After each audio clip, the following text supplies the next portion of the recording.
Imagine getting up every day full of energy as if you were in your 20s again. What would that be like? What would it be worth to you? What is your health worth to you? Think about it. Your health isn't everything, but without it, everything else is nothing. And yet, too many of us are taking it for granted until something goes wrong. And no one wakes up hoping to be diagnosed with a disease or chronic illness. And yet, we've never been taught how to be proactive in our health through our school or public health. As a registered health coach and integrative health practitioner, I believe it's time this information is made available to everyone. Combining new knowledge around your health and the ability to do my functional medicine lab tests in the comfort of your own home will allow you to optimize your health for today and all your tomorrows. Don't wait for your wake-up call. Welcome back to another episode of the Don't Wait for Your Wake-Up Call podcast.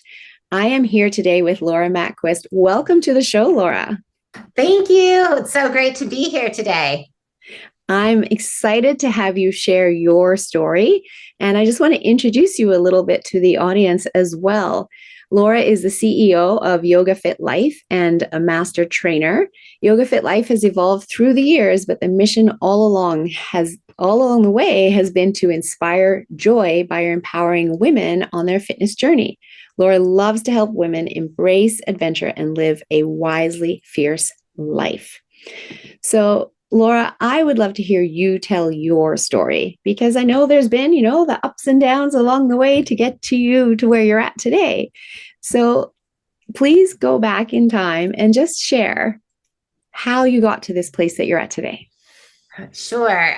Well, thank you. And I will start with, movement has always been a big part of my life from even childhood. So I was a gymnast growing up and then got a scholarship for gymnastics during college. And then right after undergrad and before starting grad school, and I say we because there was three of us that started the first home personal training business. So if you think about it, 30 years ago, it was a big thing. Maybe not so much today, because a lot of people do it today. But we were definitely the first one in our area, and it was fantastic. I had a couple really wonderful mentors that I got to work with, and got to work with a variety of people. And then certifications, I ended up getting, the first one I got was to work with more collegiate or professional athletes. But then once I started personal training, my gears kind of shifted, and I realized I really enjoyed working with women. And in the beginning, a little bit more weight loss and strength training. I'd also, after grad school, then I moved down to Atlanta, and then I began my professional fitness competing career. So I was ranked top 10 in the world, and it was a wonderful chapter of life. It was full of dieting and training and lots of workout routines. And so when I was competing in fitness at this time, we had 2 physique rounds and we had 2 routine rounds. And one of the routine rounds was a 45-second. There was like 6 elements that you had to do, like high kicks, 1-arm push-ups, press holds, and then you had a 2-minute routine round. So this is where fitness is different than bodybuilding. So bodybuilding has more of your poses, where fitness, it's a high energy 2-minute routine. You've got dance, you've got tumbling, you've got personality, you've got yoga moves, you've got all these like flying through the air and landing on one hand and rolling over and doing all of this like back to back to back to back to back within 2 minutes. So it's certainly a high energy anaerobic routine. So your previous awesome gymnastics experience came in very handy for that, I presume. Absolutely. Yes. It was something that I was like, oh, sweet, I can use it still. And it's funny because I had piano lessons when I was a kid. And then it started like after year four, then I would practice a song and then I would do like 10 or 12 cartwheels. And my parents like, are you done practicing? I'm like, yeah, oh no, I got a few more. And so it just like the sitting and playing, they're like, you're going to use your piano for years to come. You're going to want to be able to play for your kids. I'm like, no, but I could do cartwheels for them. So it was really lovely. Like I was very blessed. My parents were able to come to a lot of my competitions, and so I grew up in Michigan, and one of the competitions was in Ohio. So they would drive down there, and this one was the one of the biggest ones. It was the one that Arnold Schwarzenegger hosted, and so the first year that I got the invitation to compete into it, because you had to like apply for it, and they only took about 12 people worldwide to actually compete in it. And so when I got my first, I got to do my first competition, and my parents came down, and I remember I was so excited to tell my dad, I'm like, see, all my gymnastics did pay off. I'm still using it. He's It's like, not all about the piano lessons, Dad. although now I'm like, well, it would be kind of nice to be able to play a piano. Anyway, yeah. So and then moving from Atlanta, and I lived out in LA for about 13 years, and transformed to a little bit more outdoor workouts and beach trainings and mini retreat weekends. And so that was always a really wonderful fun experience that I could put together for women. And then I finally met my husband. And so we were on our way. We got married and we wanted to have kids. And so that was quite a long journey of IVF trials and more trials. And so finally we did get pregnant. And then after having my first son, because I was 41 when we had him. And then I breastfed for about 6 months. And then because of my age, we wanted to try and see if we could have one more. And so when I was getting, they always do a kind of a workup to see how your body's reacting, if you can actually even have another one at this age, because 35, you're in the high risk category, and I was already 41. So, whoa, what kind of high risk was I? But so they did a blood draw and they noticed my thyroid numbers were off. So I was sent over to an endocrinologist, which was great because I was noticing, I don't know if it was, this is one time I might say my age did come into factor, but like the no sleep nights was really difficult, and trying to be functional during the day. And your work, of course, is super high energy too, right? Yeah. So it's not like you just go sit in an office and sit in a chair all day long after No. having a sleepless night. Yeah. Right. Yeah. And then trying to give out energy. And so even I started sleeping more, but it was like 10:30. I felt like, this fog had come over me. I felt like I had cinder blocks on my ankles. My body was heavy. I couldn't move. It was awful. And so I felt so glad once I actually got diagnosed with Hashimoto's. And quite honestly, I was a little confused in the beginning. I'm like, well, how can I have Hashimoto's if it's a genetic disease? I'm like, we got tested for everything, even before we got started. And I like to joke with my husband about this because the doctor said it. He's like, well, Brooke, you should be very happy your wife is genetically blessed. She doesn't carry anything. I was like, okay. Anyway, but so finding out I had Hashimoto's, what we had to do was figure out how to get the thyroid in balance, because you can't have kids until that's in balance. So I did have to take Synthroid, and so varying levels to try and get back so I could see again, like get off, raise the brain fog and get the dust off my ankles so I could move around. And so we did get the right formula, and then I knew there had to be something more, because I wasn't going to settle for being someone that had to only rely on a medication. And sometimes we have to, but I knew with my fitness and education and nutrition background, there has to be something more, because obviously I'm never specialized in anything like this. So I had to be an advocate for myself. And I actually had to look up and do the research and understand what kind of things can I proactively do? Like, what kind of training can I do? What kind of eating can I do? Is there other things that can help promote my body being back in sync again? And so we were able to get pregnant once again. And then, so it was an interesting journey. So as we got pregnant, we had to go up higher on the synthroid. And then we came down just a little bit. And then there was another time that we had a increase on it. And then we worked our way down. And so I think I went as high as 125 milligrams, right? Yeah. Mm-hmm. And then it came down to 75 and then 50.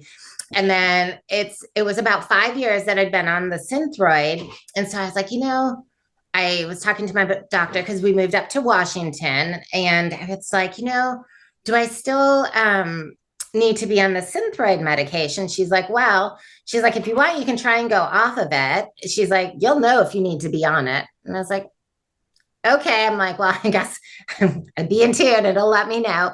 And so thankfully, I really believe that from nutrition choices, from changing my workout, and it just became a different chapter of training. My workouts have always, I've always liked to just get it done. And like, I was never one who wanted to stay hours in the gym. So it was even better for me. So I really condensed it. And, there were some days that I had to go a lighter in learning that, especially during my pregnancy. I knew there was times that you have to go a little bit lighter because you're growing one and it's not just about you. And so, learning this was quite a journey in itself. So after having both boys, knowing that, okay, well, this is a different type of training now. And so we're just trying to get your body back into a lifestyle mode where I can be functional and be that fun mom and do different things and last throughout the day. So finding what would work and physical activity, what would work for me, what kind of foods to add into my more concerned. I always like to try add in things versus like, oh, I can't eat that anymore. Because then as soon as you start saying that, what do you think about? The one That's all thing you think about, right? right? Exactly. That's like exactly where your focus goes. We get into that deprival stage, and then yes, the brain can only focus on that. So yes, exactly. So then I was like, oh, okay. So I know I'm going to have my 2 Brazil nuts every day. I could do my copper water. I could do my, I remember increasing my greens. I remember increasing my protein take and decreasing gluten. I never completely went gluten free, and I know some people it really does help if they do. And I could try. I have tried it, but it's not one that I've kept with consistently. Well, and there's so many factors there that you're talking about. And I love that, you brought in all of these different aspects. And so for each person, it's going to be different. And the point that you're making is it doesn't have to be perfect, right? Gluten is highly inflammatory. Dairy is highly inflammatory, which is why when we remove them, it will help the body with healing. And so that's key for many people. But you were also using the Brazil nuts, which is selenium. The thyroid needs selenium. And so just 2 Brazil nuts a day gives you what you need for a healthy thyroid. And again, in a stressed out world, we're often not getting the minerals that our body needs. And so you're adding back in the minerals. You mentioned copper as well there. So there are nutritional ways that we can support our thyroid. Another one is iodine that people often need. And removing toxicities, because toxicities can block the uptake of some of those minerals from the food that we have as well, right? And so you made all of these changes, and I love what you're also talking about with adjusting your exercise, because there is a place where we can over-exercise, right? And if we're over-exercising, again, the body can't heal because that over-exercising is putting undue stress on the body. And very often, Hashimotos can be triggered by stress in the first place. Right? Absolutely. That stress is causing the imbalance in our hormones, our progesterone and our estrogen. And that imbalance causes the thyroid to slow. And that's why it's 1 in 8 women that end up with some kind of thyroid disease. And it's just because we live in such a stressed out world today and we don't realize this. And we're in that do, go, go, go. You're competing, right? And that's a lot of effort to be competing at that high level that you were at. And so that was a lot of stress on your body. And you were able to figure all of that out and start to shift things, shift your diet, shift your exercise routines while using that medication for the time that you needed it, but then ultimately to be able to come off it. And that's the message that I love for my audience to be able to hear, is that they don't have to be on their medication for life. There are ways that you can wean down, support yourself in doing so with the nutrition and the lifestyle changes. Absolutely. And you do this with a doctor. I'm not a doctor. I don't bring people off medications. If people want support with that, I do work with a doctor whose entire business is helping people come off their medications. But you did it with your doctor, and they were helping you adjust your Synthroid dose as needed as you went through your pregnancy and beyond. So I love all of this that you're sharing. It's absolutely incredible. And congratulations to you for believing in yourself and doing the research and knowing that you were worth it in order to not be dependent on that drug every day for the rest of your life. Because that has side effects too. Oh, it really does, and it was one of those things. And, I had to be open to the possibility that that might be the case, but I knew there was things that I could be actively doing and that it wasn't the end all right now because I was just diagnosed. So I'm like, okay, well, let's see, what else can I add in? What else can I do? Thinking about the things that I can have control over to complement and support. So. And even if you can't come off the medication fully, you can bring the dosage down. Yeah. Right? Yes, with the changes absolutely. that you make. Yeah. Yeah. So I love that. And I love how you've shared how, your exercise has transitioned as you've evolved. Is there anything more there that you want to share before we move on? Because I do have another question for you after that. Good. Yeah. I find that it's interesting. What we do in our 20s is in 30s is different than what we do 30s and 40s and then 50s and beyond. And being open to understanding that maybe this is time to transition and being open and not feeling like it's like you're letting yourself down or you're not working hard enough. No, this is a new chapter and this is a brand new adventure and finding out what works. It might even be a totally different style. I didn't come into yoga until just after I was finished competing. And I really needed to find something that was a movement based, but hip hop dance didn't feel like the right thing because again, there's a lot of like head twists. And as much as I loved it, I needed something more calm. And so I'm like, what's this yoga thing about? How can somebody get all centered when they're like laying down in the morning? I'm like, you get up and you work and that. So trying to figure this out. So I went to some yoga classes, and this was when I was living in Venice, California. So I was like in the heart of all these variety of yoga classes and instructors that were so amazing. So I really had some, again, wonderful mentors that I got to learn from. And just like any other exercise, there's a lot of different styles of yoga. And I think as I have grown and progressed in yoga, my style is a little bit more fluid. It's into and out of, but led with breath work, giving challenges and options of when you do want to do more. Yet the best part for me was those days that life felt hard or heavy. It was just as awesome to lay in child's pose for a moment or take a little bit longer in shavasana, which is your lying flat back on your mat. And that was okay. And it was so lovely to be in an environment that it wasn't competitive. It wasn't about having the highest kick or the strongest muscles or the biggest flexibility, or it was just a really eye-opening new environment. And so I just say that because, as we get stuck into our routines, sometimes you just might want to explore and try something else that you're just not familiar with, whether it's maybe ballroom dance or yoga or, a light hiking or, whatever, excites you, then go ahead and just try it. I think giving ourselves these opportunities to continue to learn different movements. It also is really great for your brain.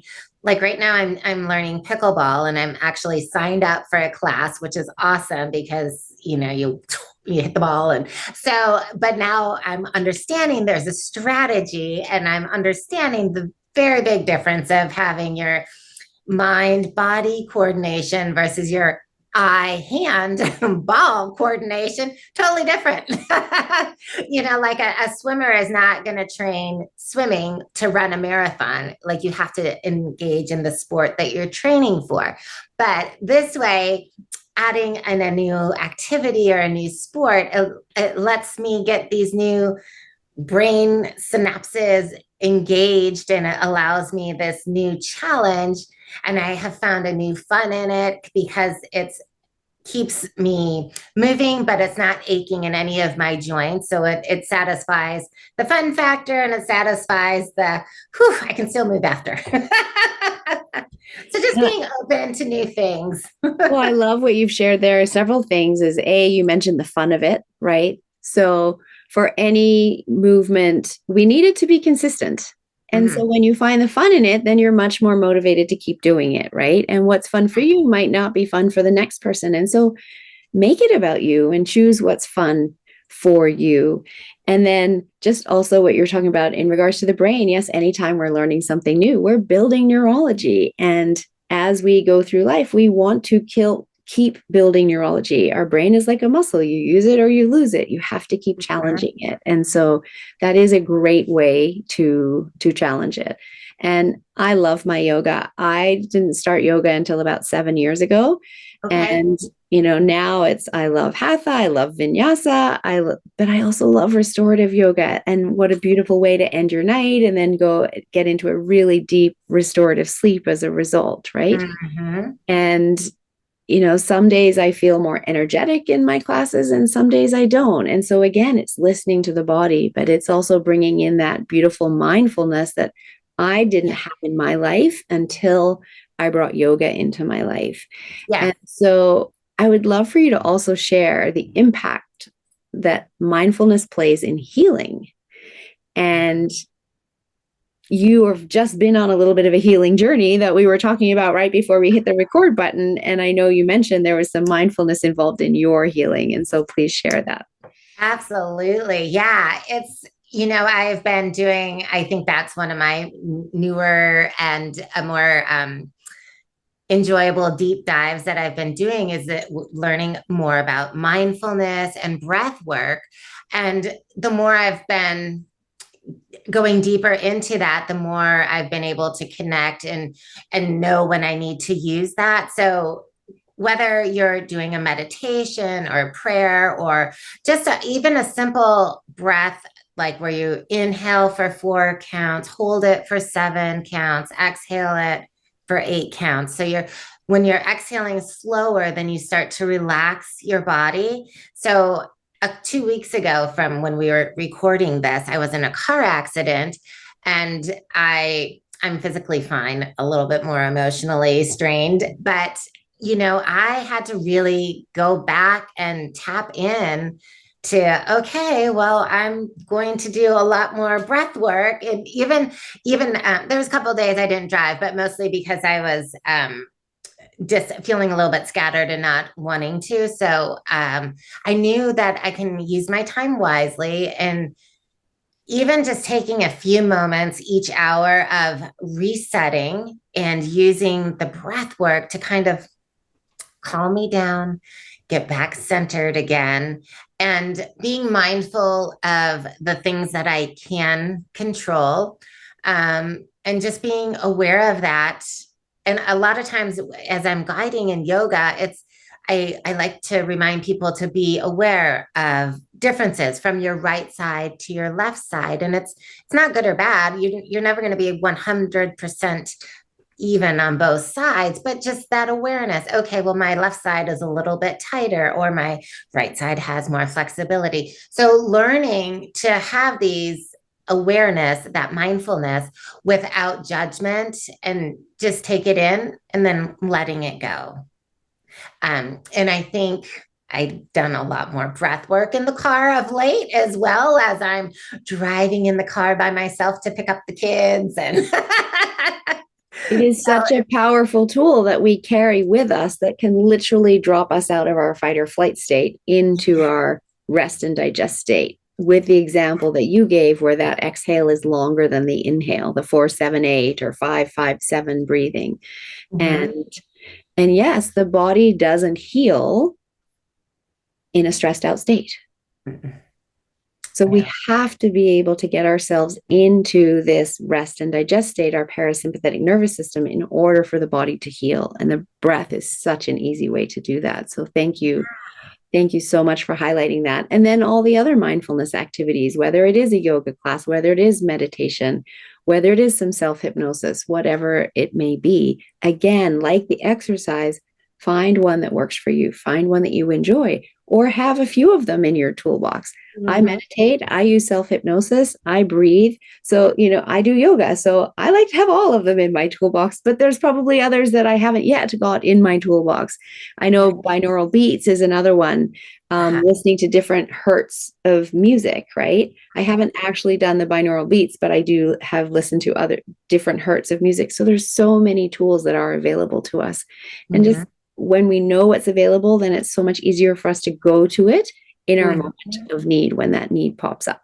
Yeah. So I Yeah. love And just that. to add on to having those in your toolbox. So I'm up in the Pacific Northwest. And so there's forest bathing. So Mm. just going on a very light hike, or just even walking on a trail, and being aware, seeing the green trees, smelling the greenery, the grass or the pine, hearing the sounds of a woodpecker waking me up at 5 in the morning, or just be aware of, Yes, and you can pull all the nature. senses in, and that nature is a really grounding way to just Absolutely. kind of reconnect and Yeah. again come down out of it. Yes, Yeah. 100%. And I'm very fortunate too, because I'm just a bit further north of you and Yeah. have nature all around me. And, it's a beautiful, glorious spring day here. And so this morning I just went up into the woods behind my house and I was listening to the birds and just really enjoying being out in the fresh air. And I was just in a t-shirt because it suddenly warmed up and I could feel the breeze just blowing the hairs on my arms. And it was just so wonderful to start my day that way.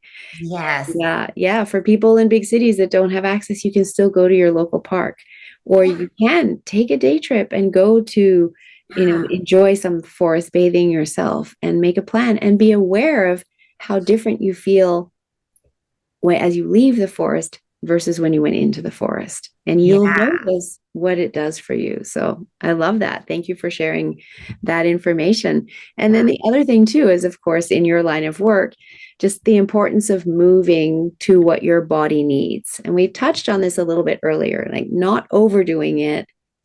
Just explain, how people can understand what does their body need. Like I know, for instance, way back when we used to walk 15 miles a day. And now most people are not walking 15 miles a week. So we need to, as a population on this planet, we do need to be moving more. But how much is too much? Well, I think depends on like kind of where your start base is, and where are you trying to go. So if you're doing a inventory on your body and saying, okay, if I'm too stressful, if my work is too stressful and my home is too stressful and I'm stressed because I'm not eating well, a high intensity workout is just going to be your fourth stressor you're adding into it. So, what I would say on that was that would be somebody who would need something either more restorative, more flexibility based, or even shorter bursts of a workout. Like if they feel they really need to get that energy going, then maybe something shorter like a Tabata workout or HIIT training. And Tabata is where you have 20 seconds of high intensity. It could be a full body movement like squat jumps or lunges or push ups.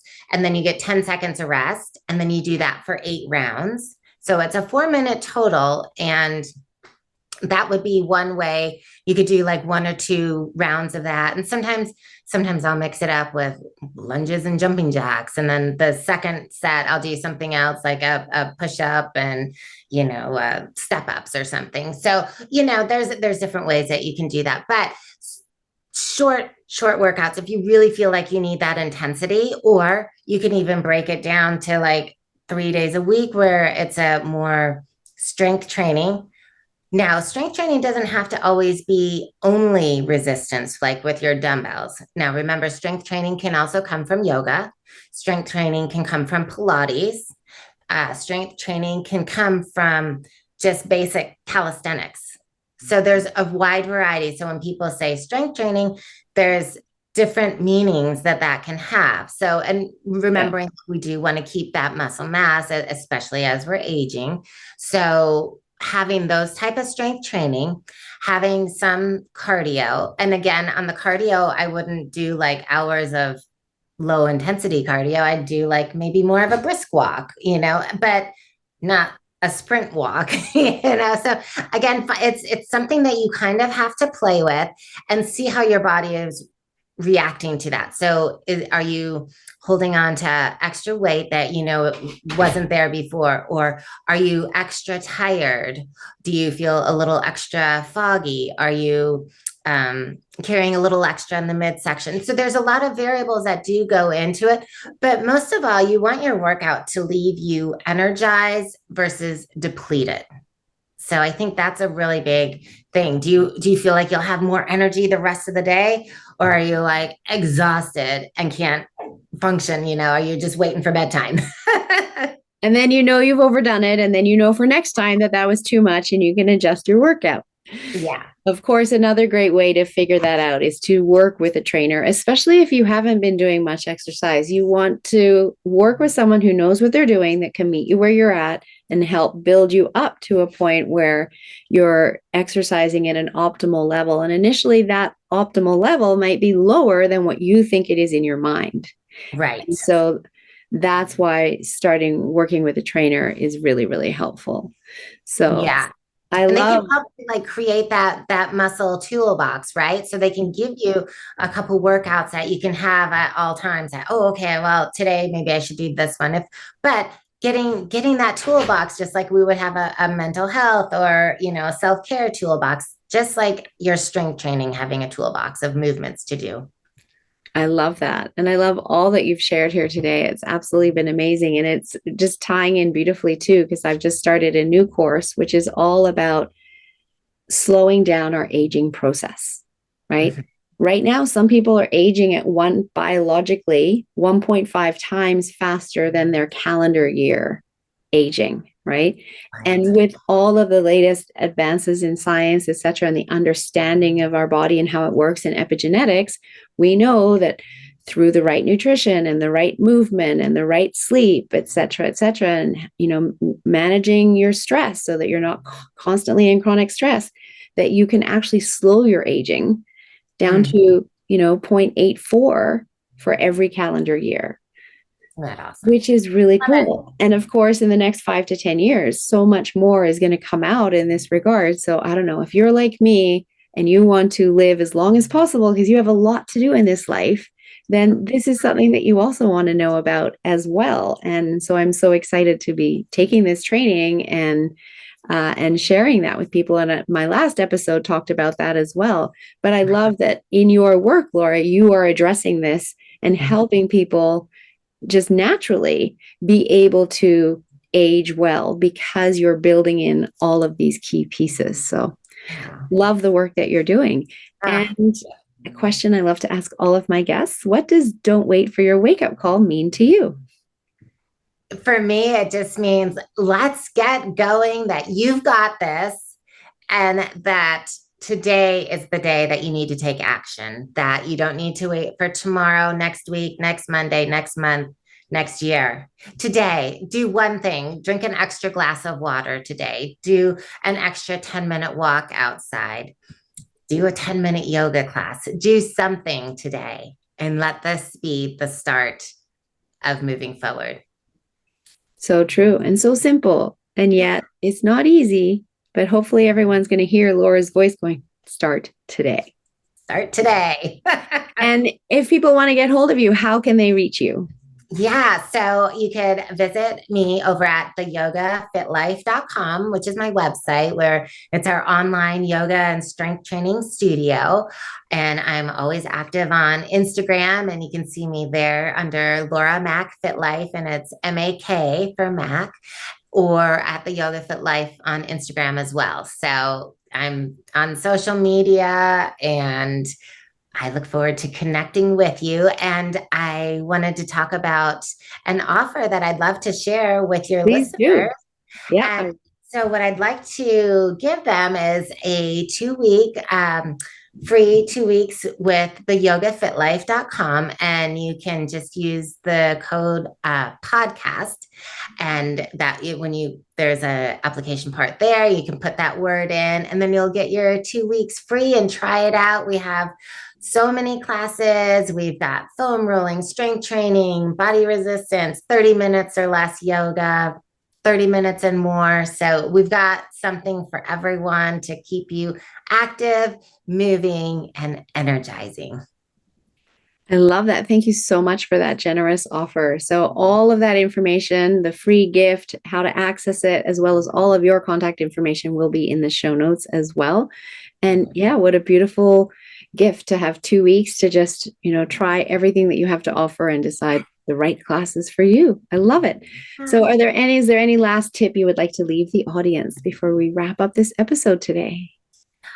Just know that there are things that you can do, that you can take charge of the things that you can control.